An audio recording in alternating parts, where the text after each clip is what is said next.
Hello, my name is Shri. I'm an enterprise solutions architect at GitLab, and in the next 20 minutes, I would like to explain everything I can about 5-minute production. If there is just one slide I could show you, it would be this one. It would be this image that explains everything that's possible with 5-minute production. But let's start with a simple definition. What is 5-minute production? It's a way for you to achieve production grade infrastructure and production grade DevSecOps processes for your project in under 5 minutes.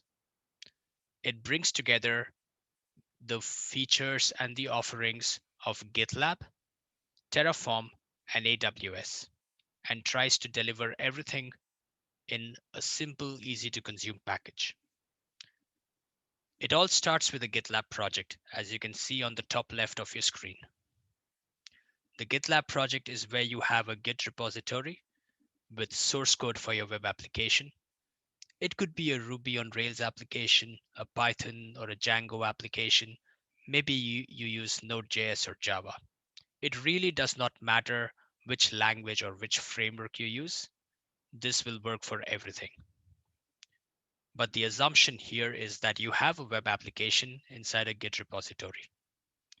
Now, what we will do is we will try to achieve perfect GitOps. We'll start with the notion that every branch on your Git repo should translate to a web app deployment environment. So for example, if you have a production branch, that should translate to a production environment. If you have a staging branch, that should translate to a staging environment. If you have temporary feature branches, they should end up creating temporary feature environments. You decide.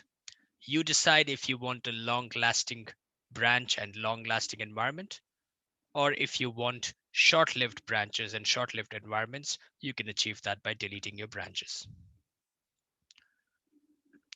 The 5-minute production pipeline itself has got 3 steps: build, provision, deploy. Build stage is where we create a build and a package for your application. This application package is usually in the form of a container image, which gets stored inside the container registry of your GitLab project.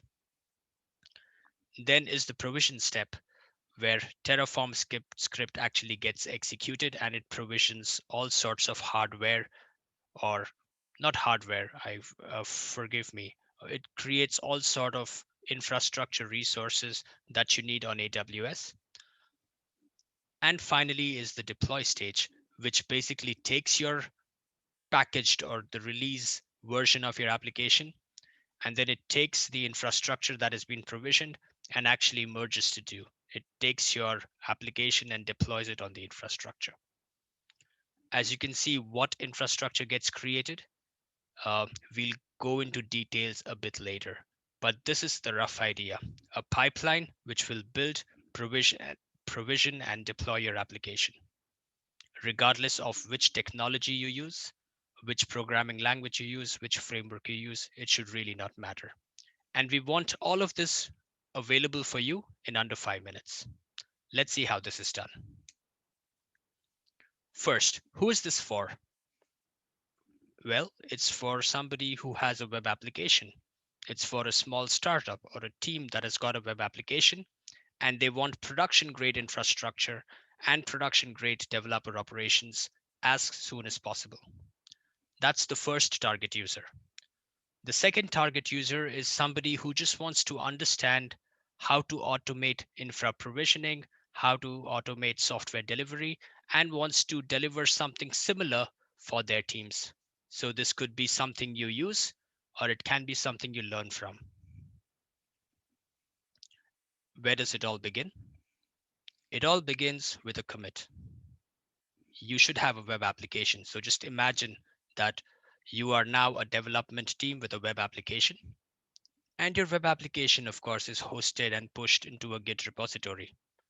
And let's assume that your Git repo is actually hosted on GitLab. It does not have to be hosted on GitLab per se. It can be hosted on any Git provider, that integrates with GitLab pipelines. Um, Things are usually pre-integrated with GitLab pipelines if you are using GitLab itself. So for the sake of this talk, I'm going to assume that you have a project that is running on GitLab. If you have a project that runs elsewhere, look up the GitLab documentation on how to integrate GitLab CI/CD and GitLab pipelines for your alternate Git provider. Now, the web application part. It can be any language, it can be any framework. We really don't care. We don't care as long as it can be containerized or as long as it can be packaged with Heroku build packs or as long as it can be packaged with cloud native build packs. You as the development team for the web application, you decide how you want to build and package your application. We really don't want to make this decision for you, but as long as your build process gives us a package we can use, we will deploy it. I will be showing you some examples, and in the examples, we'll go with the containerized application, which uses a simple Docker file. And I use this as my example because it's the um, broadest possible source or means of creating packages. I think most people will understand Docker files, so it would be very well or easily consumed by the audience. Let's talk about the automation part. You've heard me mention GitLab CI/CD or GitLab pipelines in this talk so far. What is that? Every time you create a Git event, pipelines are triggered, which means that your Git event could be a commit, it could be a push, it could be a merge, it could be a rebase, it could be creating a tag, whatever. Whatever is your Git event, it triggers a series of automations known as a pipeline. A pipeline simply is a set of jobs, and it's executed in a particular sequence. And these are basically the building blocks for automation. Let's put these two together. We get the 5-minute production pipeline, which is a pipeline that lets you build your application, provision infrastructure for your application, and 3 deploys your application. Optionally, you can also run step 4, which is to destroy, that is, undeploy your application and destroy all provisioned infrastructure resources. But that's an optional step. We don't turn it on by default. The documentation tells you how you can turn it on if you need to. So I'll switch to my first demo. Let's have a look at the GitLab CI YAML. So this is my GitLab project. It's a Rails application, a basic bare bones Rails application. And I go to the GitLab CI YAML file. You will see that I'm including a template called the 5-minute production app template. This is all you need to do. By including this template in your GitLab CI YAML file, you have already achieved complete integration with 5-minute production. All the variables you're seeing defined here are optional, but let's just quickly have a look. In this case, it is a Rails application. So I've got a db migrate variable where I execute my bundle command to actually perform migrations on a database. This is a post deploy script that gets executed after every deployment. Then you have some variables to configure various properties of the infra resources that are created. We have a variable to basically enable destroy job so that I can actually show that to you in this demonstration. And we have some variables that I want to pass to my end application. That's that. The second part I'm going to demo to you is the branches. So you see that I have a Git repository, which has got right now 5 branches, 5 active branches. There are probably more branches which were created in the past or which are no longer used. But this is just a quick example of the branching flow. 5-minute production does not require you to use any particular branching strategy. Use what you like. In this case, we have a master branch, we have a stable branch, and we have a couple of feature branches.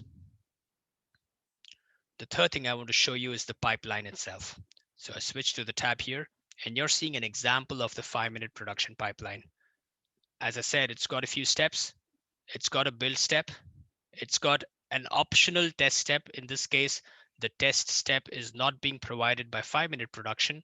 It is being provided by something configured particular for this example project. So just ignore the test step, if you will. You've got the build step, you've got the provision step, you've got the deploy step, and you have the optional destroy step, which is a manual step that you have to press a button to execute. Let's come back to the slides. Let's talk about the build step. As briefly mentioned in the past, it builds and packages your web application source code. The generated package in this case is a container image. It is stored in the container registry. Every GitLab project has built-in registries for packages and containers. This could be, for example, container registry, npm for your JavaScript modules, Maven for Java, PyPy for Python, etc. All of this is there inside your GitLab project, so we just make use of it. One package is created for every pipeline execution, that is every code change. And distinct packages are created for every Git branch and Git tag. Packaged container images is later accessed in the deploy stage. We will see how it gets used later. Let's just have a quick look at the container registry. I go to the container registry over here. It's inside my GitLab project, packages and registries section, and then the container registry link. You will see a list of image repositories here. And you can already, if you look at the name, you know that it's got a container folder or a repository for every branch. If I look at the container images built for my master branch, you will see it's going to load a list of container images that it's been built. So here you have a list of container images built for the master branch. Let's move on. Let's talk about the second step, provision. What happens during the provision stage? It reads pre-configured AWS keys. So the access key, the secret key, and the default region. These are keys that you have defined for your project. So it just reads them. Note that if you are GDPR sensitive, you can define the default region. So you can say that please store all my data, all my applications only in EU West 2, which is the London location for AWS. You have that sort of control. Anyway, it reads these variables and it passes it on to the Terraform script that actually gets executed. This is the script that provisions your infrastructure. It treats every branch as a unique environment and it's stateful. So the infrastructure is not deleted and recreated from scratch each time. No, it's stateful and stateful infrastructure is maintained for every environment. So when I create a new environment, it creates new infrastructure. But when I push changes to the same branch or the same environment, it reuses the infrastructure that got created. The Terraform state itself is managed by GitLab, which means you have a unique state per environment managed in the same Git repo as the rest of your source code. And of course, you can connect to this environment via GitLab pipelines, or if you wish, you can also connect to this Terraform state using your local CLI. The second part is the AWS resources. What is it that the Terraform script actually provisions for you? The first thing it does, it creates a secure private network. That means it creates a VPC, a subnet, route table, etc., etc. It creates them for every environment. Within that environment, within that secure network, it creates a relational database. It uses AWS RDS to create a Postgres SQL database for you. This database has got daily backups enabled, and each backup is preserved for 7 days. So at any given point of time, you have daily backups for up to 7 days. And of course, if you perform the Terraform destroy, snapshots of this database get created. The next thing it creates for you is a caching layer. In this case, it is Elasticache with a Redis cluster. The cache, of course, is not persisted. It's a cache. So if you destroy your environment, the cache goes forever. Then, of course, you have the S3 bucket or the object storage. Your application might need an object storage. We also configure an email service, which is the AWS simple email service. So your application is enabled and empowered to send out emails to your users. And finally, we create an EC2 instance, which is an Ubuntu 2004 LTS instance, which has got port 80 and port 443 exposed to the World Wide Web. Here's a diagram for you. You have the internet, and the internet's edge service, so to speak, is this EC2 instance, which can be accessed by two ports. This also lives inside a VPC, a secure network, which contains various other resources. All of these resources, so the Postgres or the Elasticache or the S3 bucket or the simple email service, live within the secure network, and the EC2 instance is able to connect to them, which means when your application is deployed on this EC2 instance, your application can also access these resources while the rest of the internet cannot access them.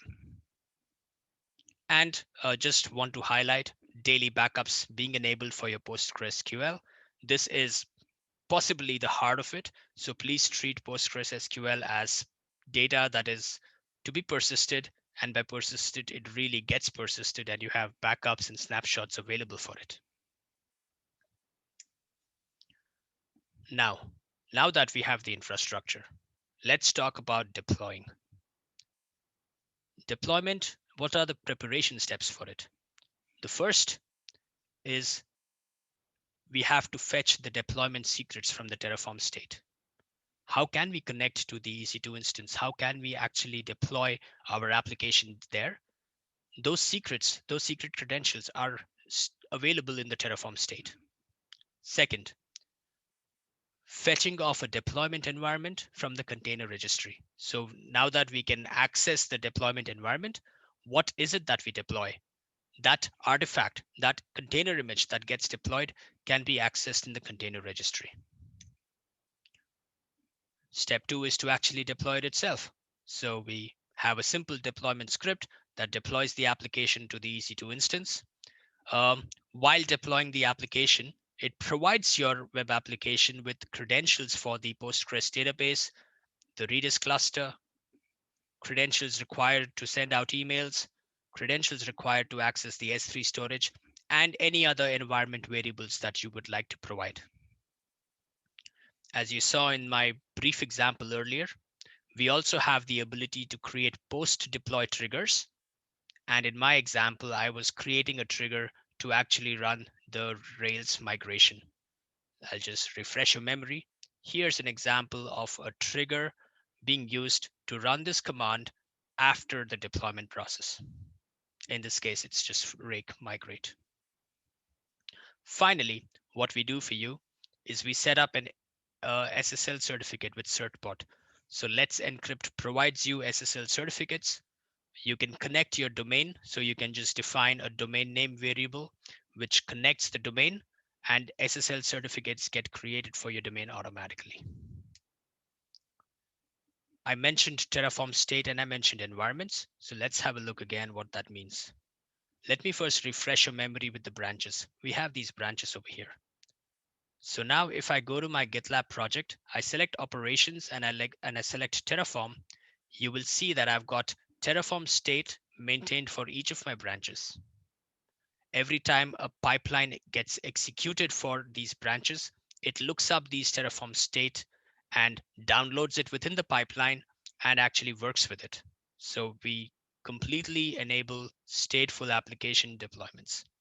Of course, through your Terraform CLI, you can connect to the state as well, or you can simply download the JSON and do whatever you want to. The second thing I'd like to show you is the environment. So these are environments. In this case, I've got one available environment and 6 stopped environments. And these are environments that get created when a pipeline gets executed and it completes the execution. So your application gets deployed onto each environment. As you can see, for each of these branches, you have a live environment with a URL that you can click and you can access. Let's move on. I'll talk a little bit about Auto DevOps.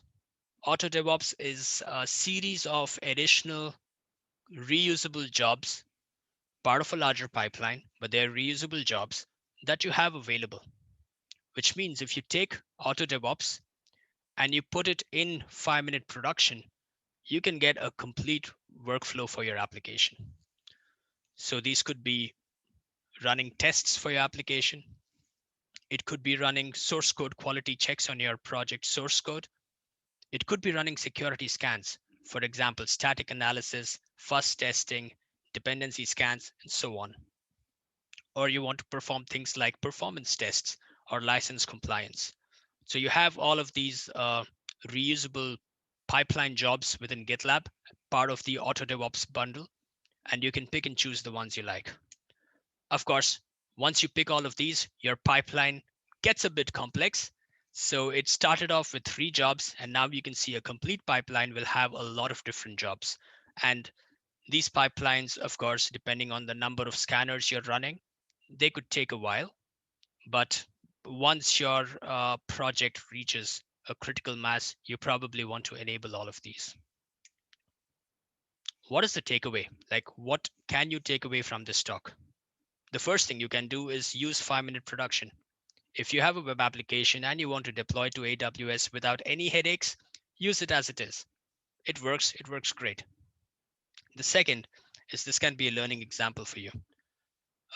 Get inspired, create your own infra as code setup, use Terraform, use the wonderful products HashiCorp has made available to you, and try to achieve GitOps in the true sense, which means your source code and your infrastructure live in the same repo. And I would like to leave you with this thought. Have we really achieved the complete convergence of GitOps with the 5-minute production? Let's see what we've achieved. We have the source code in the same GitLab repo. We have the infra as code, the Terraform scripts in the same GitLab repo. We have our release packages, the container images that we built in the same GitLab repo. We have the infrastructure state, that is the Terraform state, inside the GitLab repo. And we actually have the running environments with all the configs in the GitLab repo as well. So every aspect of your application is in one place. So in theory, or I would go a step further, at least in my experience in practice, this is possibly one of the most complete examples of GitOps I've seen so far. With that, I'd like to wish you a great day. I hope you are a little inspired. I hope you have the necessary inspiration to at least test it out one time. And once you test it out, of course, we're happy to listen to feedback. Like most or like almost every piece of GitLab project or GitLab product or GitLab solution, this too is open source. So please access it, please use it, and please share your feedback. Thank you so much.